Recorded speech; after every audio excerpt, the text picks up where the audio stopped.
Jeg vil lige prøve at vise jer, hvordan I meget nemt kan gå ind og enten samarbejde om et dokument eller rette i et dokument. Målet kan være, at du enten ønsker at komme med nogle kommentarer, eller også at du måske ønsker at komme med nogle ændringsforslag eller rettelser til nogle opgaver, som dine elever har afleveret.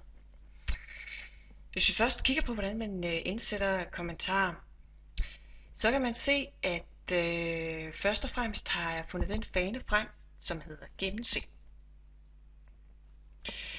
Så går jeg hen og kigger på det dokument, som jeg har delt med en kollega, og hvor jeg skal prøve at komme med nogle kommentarer til det på en smart og overskuelig måde. Jeg vil gerne kommentere på, at jeg synes ikke, at det her skal være en listeopstilling, eksempelvis. Derfor så markerer jeg det.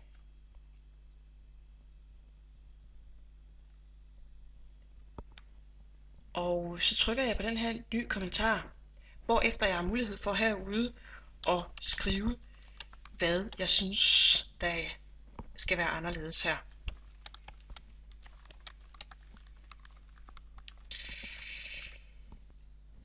Naturligvis er det sådan, at den, der læser det, har mulighed for meget nemt at gå ind og slette den der kommentar, enten den enkelte kommentar, eller også samtlige kommentarer i dokumentet.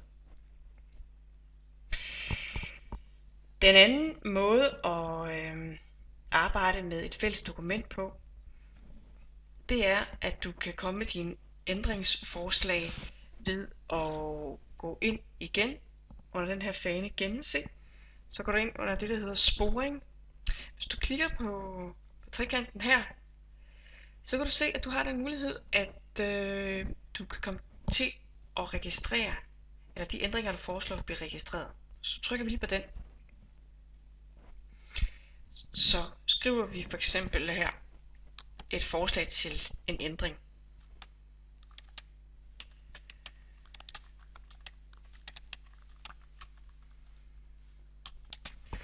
Denne her lille funktion i Word, eller i Word gør, at du ikke behøves at gå op og skifte farve og font eller størrelse, hvad man nu har brug for.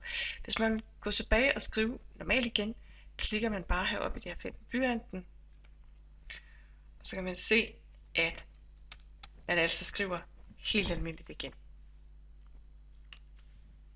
På samme måde kan man selvfølgelig gå ind og enten afvise eller gå ind og acceptere de ændringer, der bliver foreslået.